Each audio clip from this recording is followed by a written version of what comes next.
જાડા થવાને, વજન વધવાને અને ડાયાબિટીસને કોઈ લેવા દેવા ખરા? 100%. ડાયાબિટીસ બે પ્રકારના છે, બધા જાણતા જ હશે. પણ ટાઈપ 2 ડાયાબિટીસ ઉંમર સાથે આવ્યું, વજન વધ્યું ને આવ્યું, વારસાગત આવ્યું, સ્ટ્રેસથી આવ્યું, એ બધા ડાયાબિટીસ ટાઈપ 2 છે.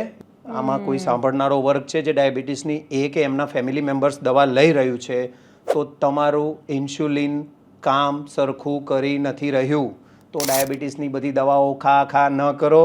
એ ઇન્સ્યુલિનને નિયંત્રણ કરતા શીખો. પેશન્ટને એજ્યુકેટ જ કરીએ કે કયા ખોરાકથી ઇન્સ્યુલિન સ્પાઇક થાય. એકદમ ઇઝી છે. તો ડાયાબિટીસ ટાઈપ 2 ચોક્કસ રિવર્સ થાય. ફરીથી જણાવું, HbA1c 5.7 નીચે દબાવવાનો અને એવો જ રાખવાનો. એટલે આપના ડૉક્ટર સાહેબને દવાઓ ઓછી કરાવવી જ પડે કાં તો બંધ કરાવવી જ પડે. હજારો લોકો છે જે વજન ઉતારી અને ડાયાબિટીસ મુક્ત થઈ ગયા છે અને હજી પણ ડાયાબિટીસ વગર સરસ જીવન જીવે છે.